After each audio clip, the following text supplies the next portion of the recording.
მოგესალმებათ გორელი ქოუჩი, თქვენი სიმშვიდის გარანტი. დღესაც ჩვენა გავილი სიტყვასა ტანგენციალურობა.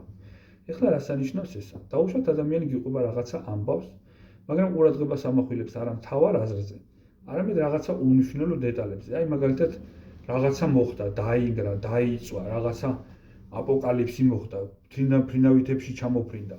და ამის შესახებ იცის მხოლოდ ერთმა კაცმა. და ეხლა დილით ბიჟაზე ელოდებიან ამ კაცს, რომ დაიგონ თავარი სად რა მოხდა. და რომ გამოვა ეს კაცი ბიჟაზე დაუძახებენ, მოიწი აქეთ არა, იყო რა ბაგაბოგის ხმა იყო წუხელი რა მოხდა. და ეს კაცი იწყებს, აი დავი დაიბრაგუნა მაგიდე და მოტყარ ამის ოგინდა განმოსწვინის ყველანი. აქეთ ვეცი, იქეთ ვეცი, რა არის? ცოტა თირკმელები მაწუხებს და ქალი ხანა იმას მიკეთებს ხოლმე რა ქვია. ასკილის ნაყენსა. სიჩქარეში წამოვედე ბანკასა, მორიალ და ძირსა ესა. აქეთ ძაღლი ყეფავს. კასტუმს ვერ აპოულო, მე ბავშვს ვუთხარი მოიდი მეთქი გაიქი კასტუმი მამესი, რომ გავიდე გარეცა, გავიგო რა მოხდა, რა არის.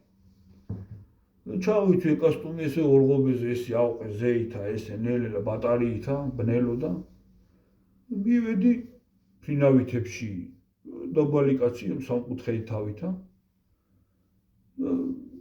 მე რა არისო, რა მოხდა, რა გითხრა იმ კაცმა, რო ეკითხებიან. ვარაფერი კაცო რავი, აი ესეო და ესეოს რო იტყვის კაცი, შენ უკვე გამოიტანო მთლიანი შინაარსი, ანუ იმ რა ილაპარაკა, მე ამარა უთხრა, ესეოში შენ თვითონ უნდა მიხვდე რა მოხდა.